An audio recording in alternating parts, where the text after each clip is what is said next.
Qui va l'empêcher maintenant? Qui va l'empêcher de danser? Les racistes? Allez-y, essayez de l'empêcher. Prestiani, depuis ton banc, tu l'as vu danser comme ça avec le poteau de corner? J'espère que t'as bien vu en 4K Full HD. Jusqu'à, j'avais même pas de hate watch ce soir. En fait, j'ai su que Prestiani faisait le déplacement, j'étais content. Et quand je vois que Vini il marque et Chouameni, deux Renois qui viennent l'éteindre et surtout Vini qui arrive, qui vient danser avec le poteau. Mais partez en huitième de finale le Real et laissez Prestiani dans le rétro là, avec son racisme, ses septièmes de finale, tout ça là. Tout d'un coup là, on vire tout. Parce que beaucoup vont parler que de la célébration de Vinicius et c'est normal. Le message il est tellement beau, il est tellement fort, c'est normal. Mais avant ça, la célébration de Chouameni qui arrive, qui vient dire allez, calmez-vous. Et en plus, il va vers le poteau de corner, évidemment, calmez-vous. Calmez-vous, on est là et on va vous éteindre. En fait, même si à la base j'aime pas le Real, j'étais trop content, j'étais refait. Il faut le dire, Vinicius, quand il n'y a pas Mbappé sur le rinté, c'est fort.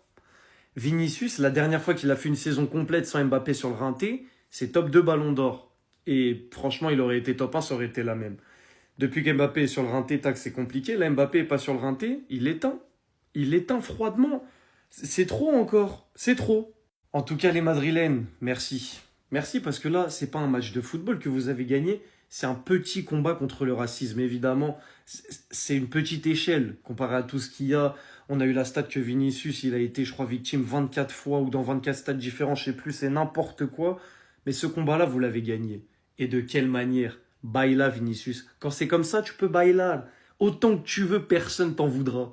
Heureusement que Thibaut Courtois, comme d'habitude, était encore présent pour nous sauver le nombre d'arrêts de taré qu'il a sorti aujourd'hui. Car moi, je mets une capture. Cet arrêt-là, moi, m'a choqué. Cet arrêt-là, moi, m'a choqué. J'ai même eu peur pour lui. Le gars s'est tellement détendu sur cet arrêt-là que j'ai eu peur pour ses côtes. Il est tombé d'une manière un peu, voilà, c'était un peu bizarre. On l'a vu se tenir les côtes un peu. J'ai eu peur qu'il soit blessé. Heureusement qu'il n'y avait rien de grave. Parce qu'aujourd'hui, les amis, croyez-moi que le joueur le plus précieux du Real Madrid, c'est Thibaut Courtois. On peut perdre Kylian Mbappé sur blessure. Aujourd'hui, par exemple, Gonzalo Garcia a été monstrueux. Même si oui, c'était pas son meilleur match, mais moi j'ai kiffé. J'aime bien ce genre. Ça, c'est un vrai attaquant. Ce qu'on a vu aujourd'hui, c'est ça le rôle d'un attaquant. Gonzalo Garcia aujourd'hui sur l'égalisation de Chouameni, vous avez vu son déplacement? Vous avez vu son déplacement? Je vous mets quelques captures. Hein. Regardez d'où l'action part. Chouameni au départ de l'action, il a le ballon dans les pieds. Gonzalo Garcia, il est où? Presque à son niveau. Gonzalo Garcia était à sa droite. Regardez carrément, j'ai mis une flèche. Chouameni fait la passe à Valverde et à partir de ce moment-là, regardez le déplacement de Gonzalo Garcia. Le gars, il fait un appel dans la surface pour attirer toute la défense sur lui. Exactement ce qui s'est passé. Le gars, il rentre dans la surface, il attire toute la défense sur lui. Il libère de l'espace derrière lui. C'est 109. C'est 109. Et si vous avez bien remarqué, aujourd'hui, Gonzalo Garcia, on ne l'a pas trop vu. Voilà, le gars, il n'a pas été énormément sollicité. Mais dans les déplacements, vous allez revoir le match, les amis. Allez-y vous-même, regardez le replay. Vous allez voir que les déplacements de Gonzalo Garcia, on ne peut pas faire plus intelligent que ça. Le gars, sur l'action du but, il attire toute la défense de Benfica sur lui. Il libère de l'espace derrière lui. Et Chouameni reçoit une passe de Valverde. Le gars, il avait tout le temps pour tirer. Il avait tout le temps pour tirer. Ce qu'on vient de voir là, c'est exactement ce qui manque à Kylian Mbappé. Qu'il respecte sa zone. Qu'il respecte sa zone. On ne te demande pas de ne pas décrocher, de ne jamais décrocher. Aujourd'hui, Gonzalo Garcia, il décrochait parfois pour aller défendre. En première mi-temps même, il y a eu une action où Gonzalo Garcia il a décroché pour aller défendre dans la surface du Real Madrid. Et ce qui est bien avec lui, c'est que dès que le Real Madrid a récupéré le ballon, il est revenu dans sa zone. Il est revenu dans sa zone pour terminer l'action. C'est ce qu'on demande à Kylian Mbappé. C'est ça. Et ce qui m'énerve dans tout ça, c'est qu'à un moment, il avait commencé à appliquer ça. On le voyait vraiment à fond dans le match. Il repliait, il respectait sa zone. Mais malheureusement, au Real Madrid aujourd'hui, on tend toujours à reproduire les mêmes erreurs. Donc aujourd'hui, pour moi, le match de Gonzalo Garcia, les amis, même si ce n'était pas son meilleur match, ben on ne peut pas cracher sur lui. On ne peut pas cracher sur lui. Grâce à lui, aujourd'hui, encore une fois, offensivement parlant, on était beaucoup plus équilibré. Vinicius, sur son côté, était beaucoup plus libre. Vous-même, vous l'avez vu. Il avait beaucoup plus de 1 contre 1. Il était beaucoup plus sollicité. Carrément, toutes les occasions dangereuses du Real Madrid passaient par Vinicius. Combien de fois dans ce match-là, vous avez vu Gonzalo Garcia sur le même côté que Vinicius? Jamais. Jamais. En 90 minutes, carrément 100 minutes, parce qu'il y a eu 9 minutes de temps additionnel. Jamais j'ai vu Gonzalo Garcia sur le côté de Vinicius.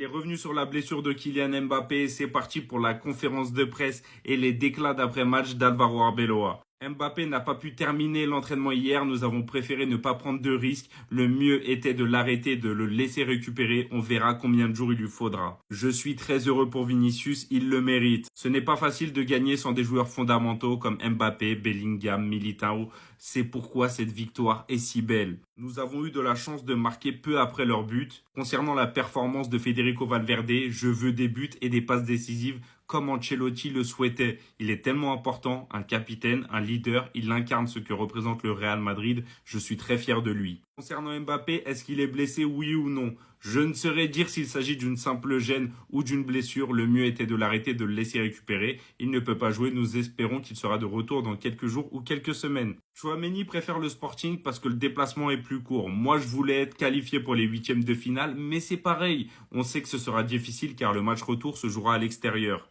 Concernant le but de Tchouaméni, on en a beaucoup parlé ces derniers jours. Il a un niveau spectaculaire. S'il parvient à atteindre les abords de la surface de réparation, il marquera beaucoup plus de buts. Vinicius aurait-il pu être MVP de la rencontre? Il a fait un super match, marquant un but et créant du danger à chaque occasion, mais je suis sûr qu'il en a déjà plein à la maison et Aurélien le mérite. Très bonne réponse d'Alvaro Arbeloa. Nous avions besoin de Vinicius Junior avec Kylian Mbappé et maintenant sans Kylian nous avons encore plus besoin de lui.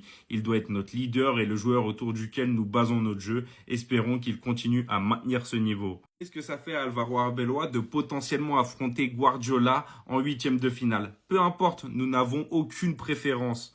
Concernant José Mourinho, je ne l'ai pas vu, je ne lui ai pas parlé. Fin de l'histoire.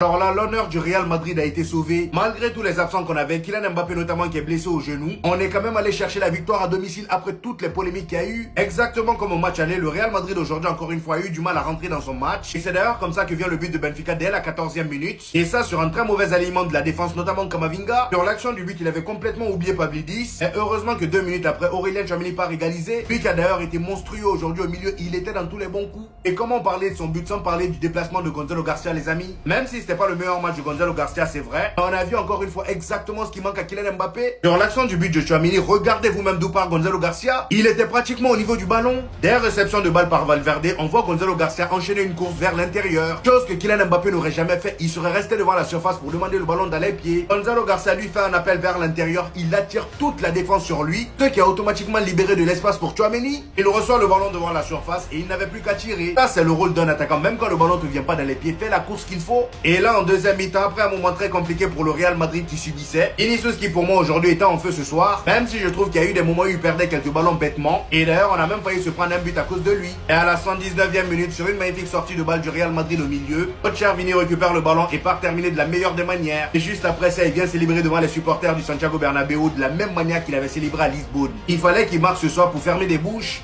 En ce qui concerne Vinicius, pareil pour Gonzalo Garcia, c'était pas son meilleur match non plus, mais dans l'envie, il y était. On sentait qu'il avait envie d'en découdre avec Benfica, avec tout ce qui s'est passé, les polémiques de racisme, nani. Et d'ailleurs, le petit Argentin qu'il avait insulté la dernière fois, ils l'ont sanctionné. Vous-même, vous avez vu, il était présent aujourd'hui, mais il n'a pas joué. Il n'a pas joué. Vinicius aujourd'hui avait envie d'en découdre. Heureusement d'ailleurs qu'il a marqué. Il a marqué, il est allé célébrer devant les supporters du Real Madrid de la même manière qu'il avait célébré à Benfica. De la même manière qu'il avait célébré à Lisbonne, tout ça pour rappeler aux supporters qui disaient « Oh, c'est une insulte sur toi, José Mourinho. » José Mourinho qui part dire en conférence de presse que ça, c'est une insulte, le fait de venir danser comme ça, devant les supporters du Benfica. En quoi c'est une insulte? Aujourd'hui, Vinicius l'a fait devant les supporters du Real Madrid. En quoi c'est une insulte? Vous voyez? Il fallait qu'il marque aujourd'hui pour fermer des bouches. Et franchement, les gars, aujourd'hui, Vinicius, il a fait son match. Il a fait son match et il a surtout pris ses responsabilités. Kylian Mbappé n'était pas là, il a pris le lead. Et en ce qui concerne le milieu, comme je vous l'ai dit en début de vidéo, on a eu un match de patron de Tchouaméni aujourd'hui. Arda Güler était un peu plus passable. Valverde